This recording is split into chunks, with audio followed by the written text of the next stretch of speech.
Hello friends, I am Dr. Sonal Chandak. In the previous deliberation, we have discussed on the different types of accounting errors. Now, in this presentation, we are going to discuss on the impact of these accounting errors on the trial balance.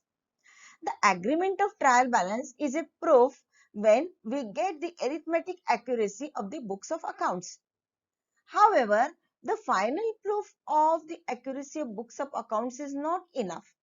It simply assures that every debit has a corresponding and equal credit.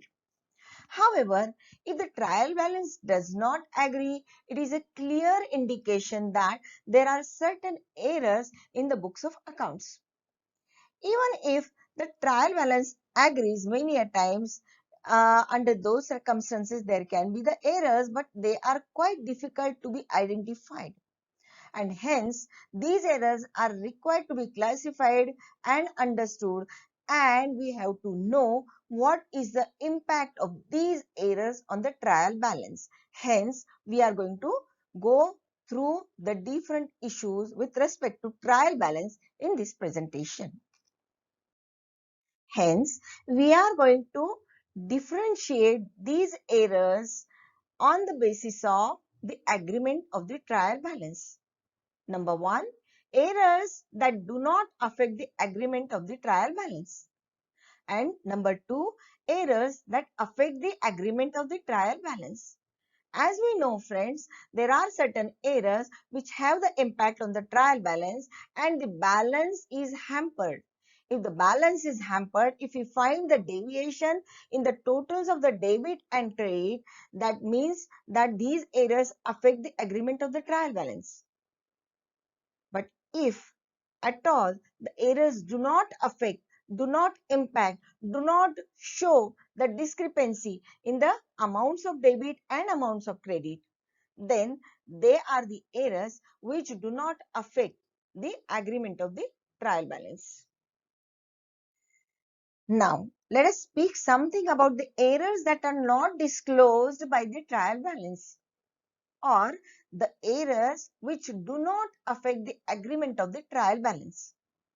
They are mainly the error of principal, error of complete omission, or the error of commission or compensation error.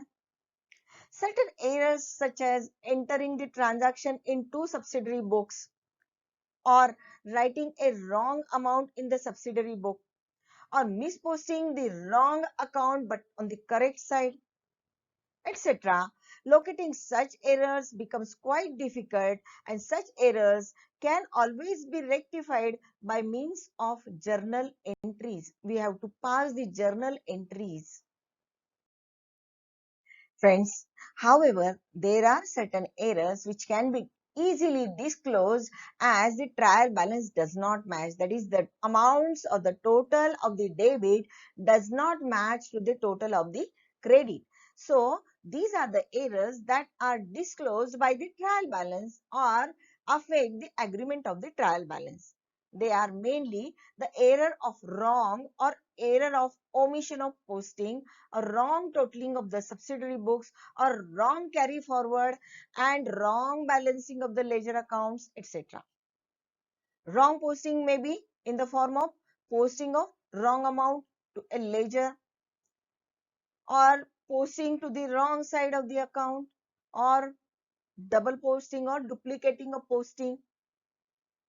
As these errors affect mostly only one side of the ledger accounts, they will be revealed by the trial balance through the disagreement, because the either debit or the credit is not transferred or wrongly transferred, and therefore there can be a discrepancy and the totals do not match, and therefore these errors can be easily isolated, easily identified.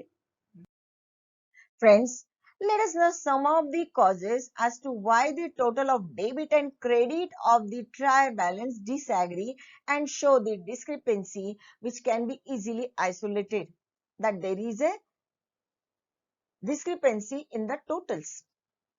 The first is omission of account from posting in the ledger inadvertently. Sometimes it is unintentional, sometimes it is due to the careless behavior. We forget to transfer the account. We omit to transfer the account from the ledger. Second is posting from journal to ledger in the wrong account. Third is one account out of two accounts of the transaction is accounted for. The other is not. The next is recording twice in a particular account of a transaction, that again inadvertently. Maybe it is unintentional, maybe it is due to the carelessness. The next is recording wrong amount, maybe short, maybe excess, in the ledger accounts at the time of posting the same from the journal to the ledger. Say for example the amount is rupees 5,000. However, maybe we may, while transferring this amount, we may write 500 or we may write 50,000. There is a possibility. So, recording the wrong amount, maybe short, maybe excess. Then committing mistake in balancing the ledger. When we are balancing the ledger and we find that the difference is 4,320. And while transferring, what we write is 4,230. Now, this is the wrong transfer of the amount of the balance of the ledger. Committing mistake in recording the amount of ledger balance in the trial balance. This is another example. Then committing mistake in writing ledger balances in the trial balance. For example, debit balance in the credit money column and credit balance in the debit money column. We may write. Committing mistake in casting totals of the debit and credit money columns of trial balance. We may commit the mistake there while we are casting. Maybe we may undercast, we may overcast. So this is another issue which we may come across. So these are few examples because of which we find that there is a discrepancy in the balances of the trial balance. Now let us speak something about the procedure of spotting these different errors from the trial balance, because of which the trial balance goes incorrect or the discrepancies take place. Step number 1 is we have to first of all cast outside the trial balance. We have to check the totals carefully.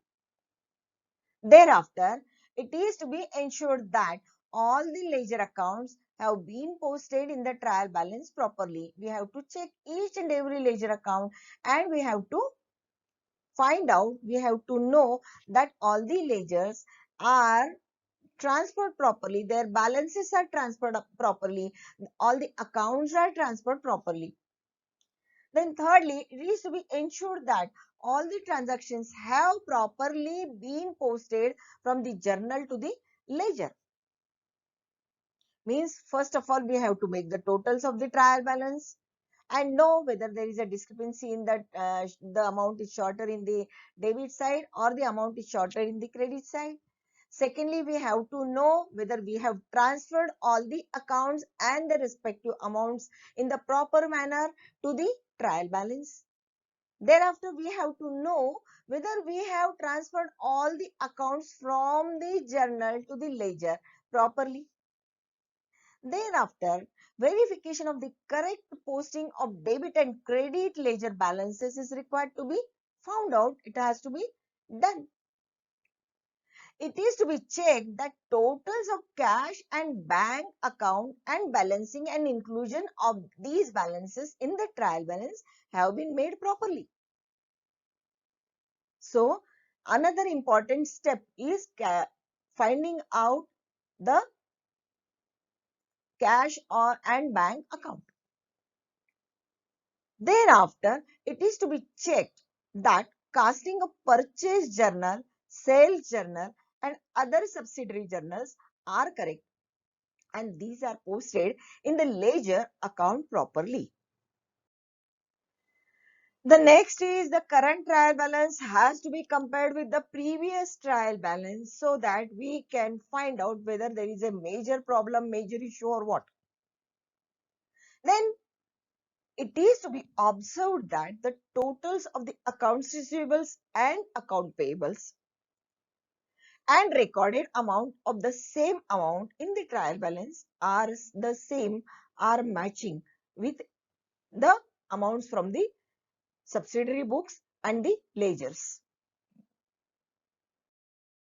Now friends, the trial balance has to match. If it does not match, if you find that there is a discrepancy, that means if the debit side and the credit side, they are not equal to each other, then there is a discrepancy, there is a error, and here the suspense account has to be prepared. It becomes necessary to prepare the suspense account as there is a difference in the amounts of debit and credit of the trial balance. Here, correction of errors in the accounting by erasing the contradictions in the accounting principles becomes necessary. We have not only to detect, but also we have to correct these errors. These errors are to be corrected by passing appropriate journal entry or bringing in the correction in the ledger account concerned by complying the accounting principle. This is how we have to correct the trial balance. But though we are correcting the trial balance during this process, the trial balance plays a major role in preparation of the final accounts, and the process should not stop at any stage. Therefore, we need to prepare this suspense account. In the next presentation, we are going to discuss on the suspense account and its preparation. Thank you.